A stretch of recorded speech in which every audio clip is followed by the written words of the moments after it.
mempersilahkan Mas Givari untuk presentasi seputar implementasi AI di GovTech Edu. Mas Givari, bisa dengar suara saya? Ya, bisa, Mas Wisnu. Oh, oke, siap. Silakan di slideshow, Mas, biar kelihatan lebih. Iya, apakah slide saya sudah terlihat sekarang? Layarnya udah kelihatan, Mas, tapi belum di slideshow, jadi agak kecil kalau di Oh, presentasi. oke, siap. Saya coba ya. Oke, dari awal aja, Mas. Baik. Oke, Mas Gif, 20 menit, Mas. Silakan untuk memulai presentasinya sekarang. Baik, terima kasih Mas Wisnu Nugroho, karena ada dua Wisnu di sini ya, Mas ya.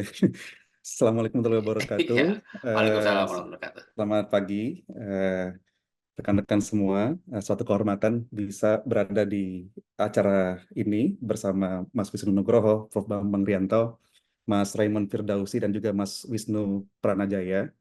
Pada kesempatan kali ini, saya akan sedikit berbagi pengalaman kami selaku partner dari Kemendikbudristek dalam mengimplementasikan teknologi digital, terutama artificial intelligence, dalam memberdayakan ekosistem pendidikan di Indonesia.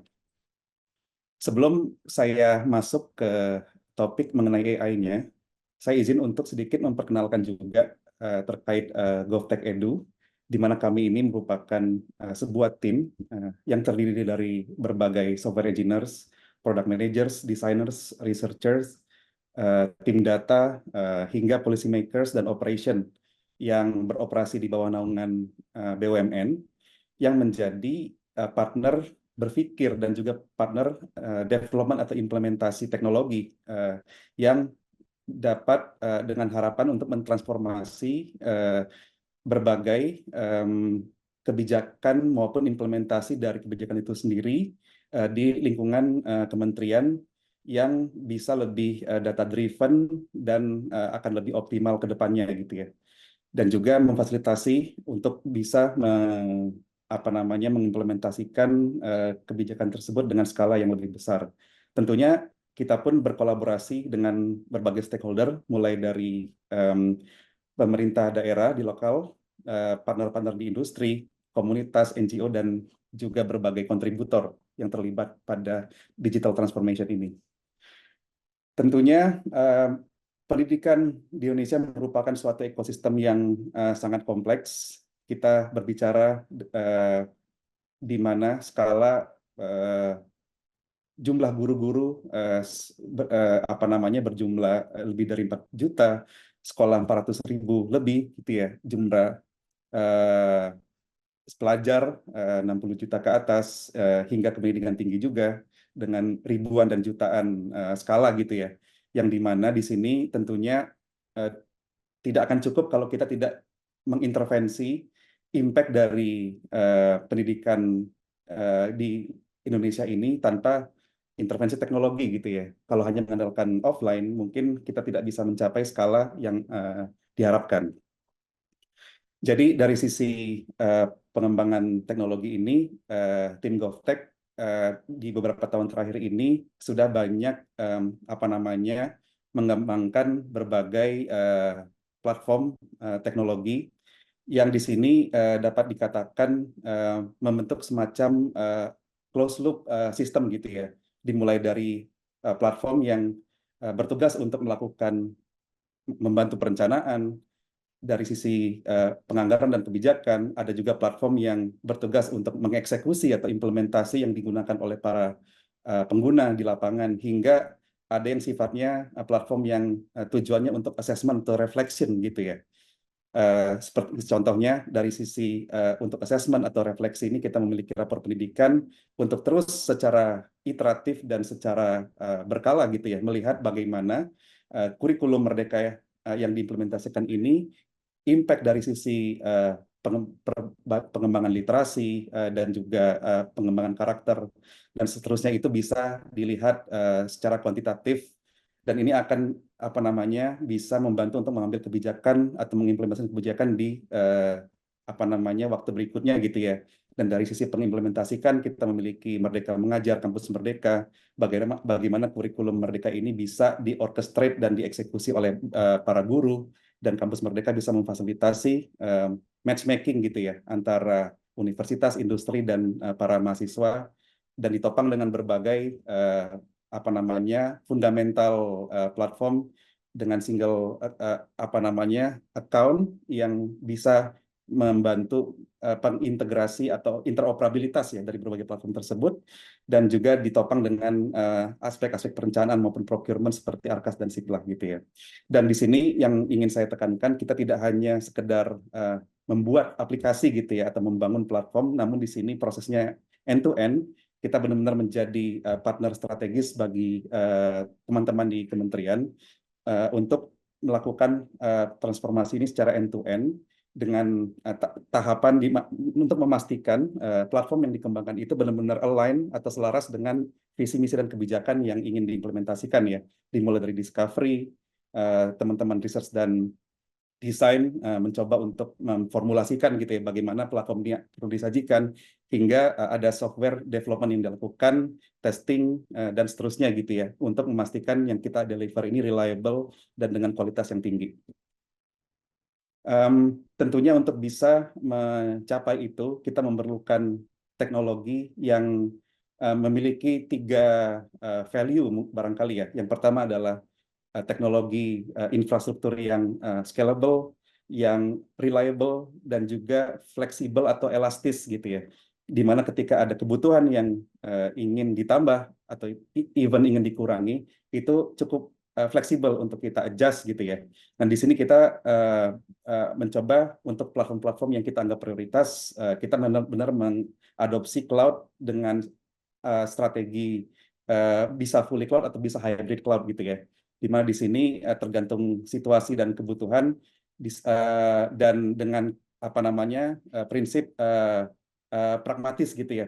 Tergantung situasi dan kondisi existing situation dari platform tersebut, kita akan melakukan antara lift and shift dan modernization ya. Maksud di sini kita mulai dari existing system atau application, lalu kita melakukan minor adjustment dan melakukan apa namanya pendekatan lift and shift untuk menghost sistemnya di cloud, atau kalau ada platform-platform yang sifatnya zero to one gitu yang perlu kita kembangkan untuk inisiatif yang besar, kita menggunakan cloud native gitu ya. Dan di sini juga tentunya dari sisi manajemen penyimpanan data ada yang perlu apa namanya kita perhatikan, yang mana bagian data yang perlu disimpan tetap di on-premise ya atau mungkin private cloud, dan bagian mana yang bisa kita lakukan penyimpanan di public cloud gitu ya, untuk bisa menyeimbangkan antara pelindungan data dan juga agility gitu. Dan di sini sebagai contoh use case platform Merdeka Mengajar, di mana saat ini rating dari platform ini kita sudah di angka 4,9 gitu ya, salah satu edutech application platform gitu ya yang cukup tinggi di Google Play Store gitu ya, dengan jumlah user yang aktif di situ berjumlah 4 juta ke atas gitu ya penggunanya dari para guru-guru, dan juga apa namanya mencapai banyak di area-area yang rural juga gitu ya dari sisi penggunaannya. Dan ini juga apa namanya salah satu case yang platformnya terus berevolusi dari yang awalnya itu platform untuk mensosialisasikan kurikulum menjadi platform yang menjadi semacam community based learning ya dari guru-guru yang bisa men-share apa namanya konten-konten masing-masing gitu ya, dan lalu saling belajar dari hasil pengimplementasian kurikulum Merdeka di tempat masing-masing seperti itu.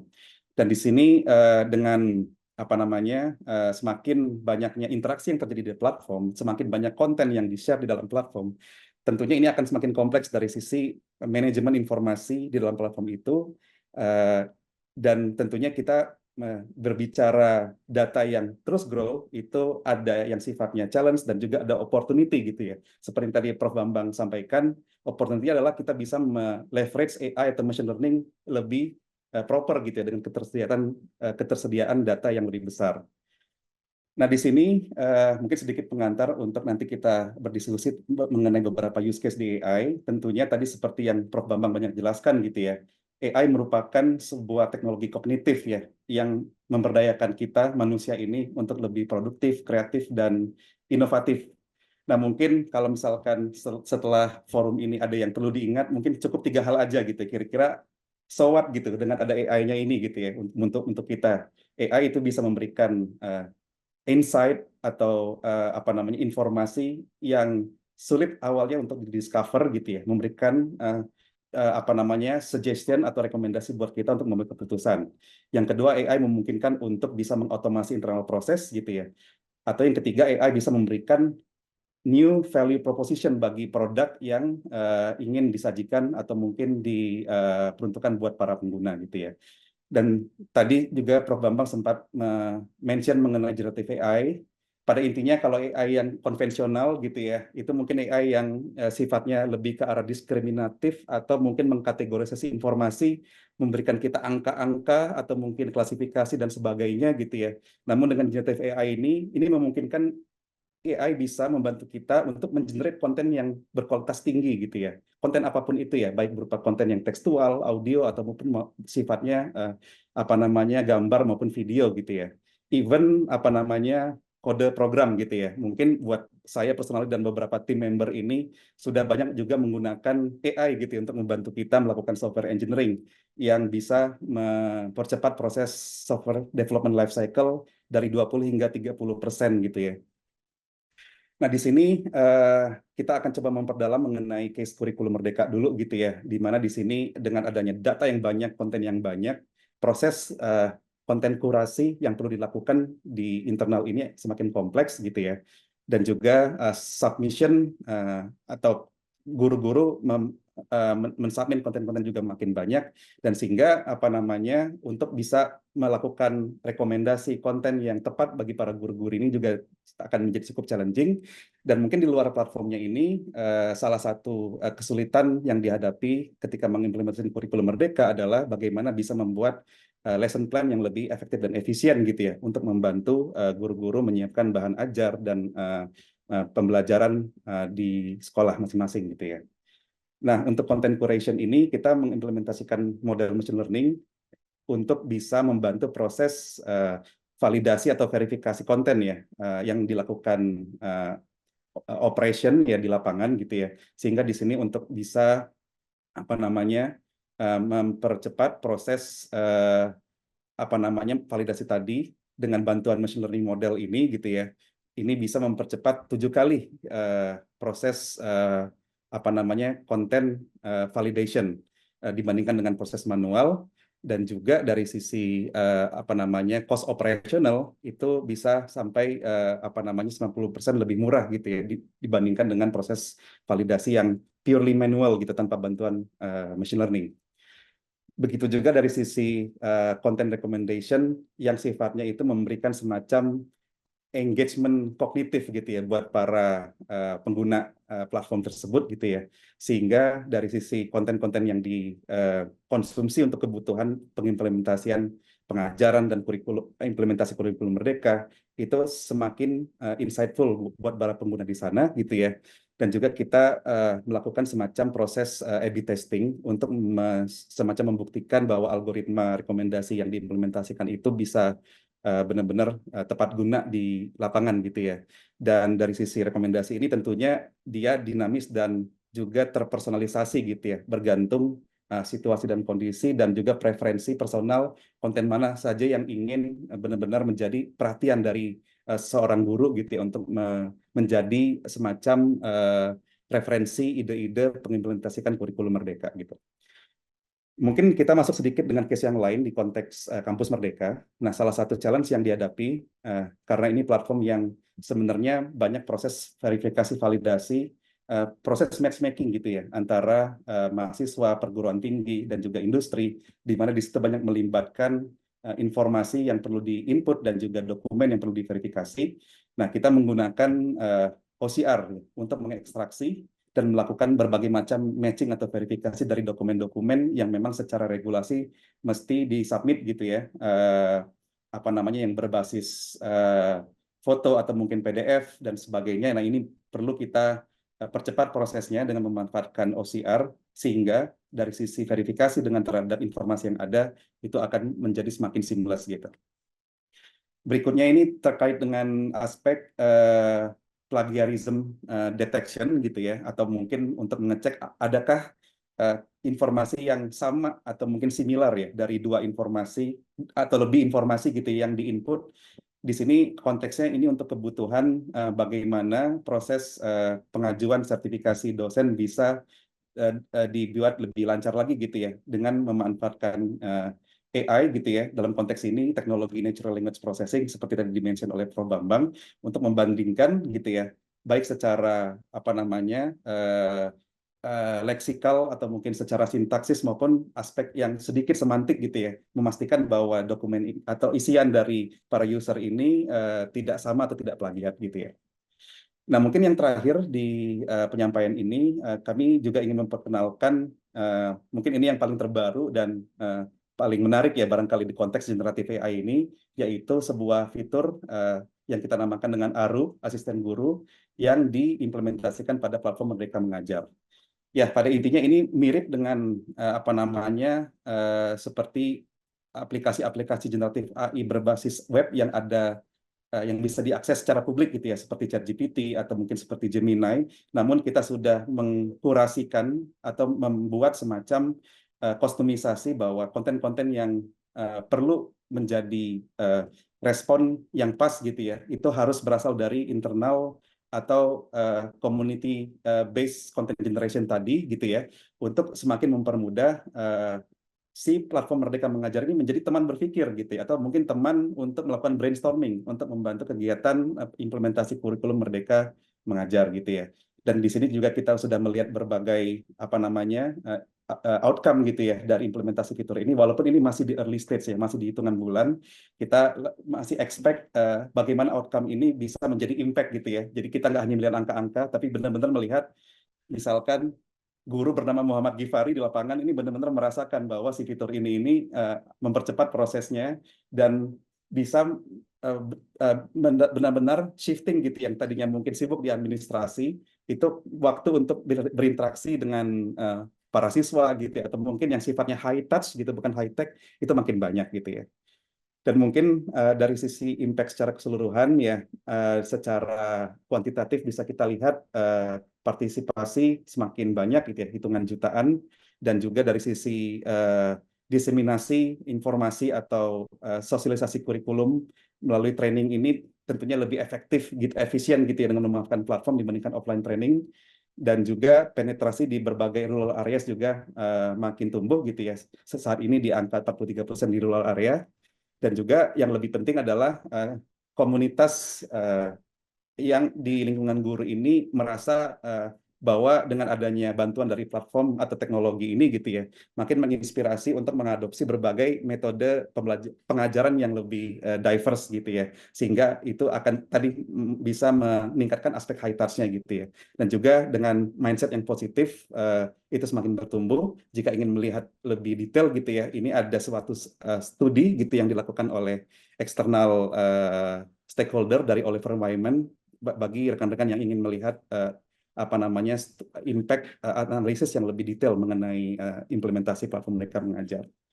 Tentunya kita tidak hanya berhenti di angka-angka gini gitu ya. Jadi beyond the numbers, di luar angka-angka, kita ingin terus bisa melebarkan gitu ya impact atau manfaat atau nilai-nilai yang dapat terus bisa mengempower, menginspirasi juga ya di lingkungan proses belajar mengajar yang ada di ekosistem Indonesia, dan mudah-mudahan apa yang dilakukan ini bisa terus sustain dan terus ditingkatkan gitu ya, sehingga misi untuk bisa mengempower apa namanya negara kita gitu ya melalui teknologi yang meaningful akan terus semakin apa namanya berkelanjutan dan terus ditingkatkan. Barangkali demikian yang dapat saya sampaikan. Terima kasih atas kesempatannya. Assalamualaikum warahmatullahi wabarakatuh. Waalaikumsalam warahmatullahi wabarakatuh. Terima kasih Mas Gif atas sharingnya, menarik banget tadi. Saya mencatat tadi memang ada beberapa inisiatif terkait AI yang telah dilakukan ya, mungkin dari content Ya, curation, content recommendation, sampai tadi asisten guru. Wah, menarik tuh ya bahwa guru tuh bisa berdiskusi dengan chatbot untuk mencari cara-cara baru untuk mengajar gitu ya Mas ya. betul. Satu lagi Mas, saya konfirmasi Mas, tadi dari beberapa inisiatif AI yang tadi dilakukan itu ngebangun model AI-nya sendiri, maksudnya emang dibangun sendiri untuk tadi content curation atau asisten guru itu, atau menggunakan sudah ada Mas? Ya, kita apa namanya melakukan pembangunan ini dengan pendekatan pembangunan AI secara vertikal gitu ya. Jadi kita Hmm, memanfaatkan model fondasi atau foundational model yang sudah ada gitu ya, baik hmm. yang open source maupun yang sifatnya proprietary gitu ya. Lalu kita membangun eh, sistem mendukung di antara apa yang di surrounding sistem yang ada di foundational model itu Oke. disajikan dalam bentuk fitur-fitur yang sesuai dengan use case tadi. Oh, oke, oke, oke. Nah, tadi kan kayaknya di awal-awal tadi Mas di presentasi menyebutkan ada yang data yang ada di on premise, ada yang juga yang di cloud gitu. Berarti memang eh dari modelnya tadi tuh nempel di dekat data itu, atau emang sekarang gimana kira-kira arsitekturnya Mas? Ya, mungkin secara umum prinsipnya adalah data itu harus tetap di region Indonesia itu secara umum, baik Oke, itu on-premise ataupun cloud gitu ya. oke. Jadi apapun yang kita gunakan, baik itu berupa model as a software as a service gitu ya, ataupun model yang kita deploy sendiri dengan memanfaatkan cloud ataupun on-prem, itu kita pastikan alur datanya, input outputnya, prosesnya itu berada di region Indonesia. Oh, oke, oke, sip.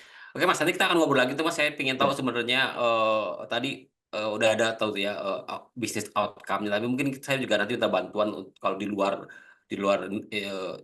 organisasi pendidikan sebenarnya gimana sih cara ngitung bisnis outcome-nya, atau cara menentukan bisnis outcome sehingga inisiatif AI-nya nanti berjalan dengan baik. Tapi nanti diskusi panel aja ya Mas siap. ya. Saya tanya lagi.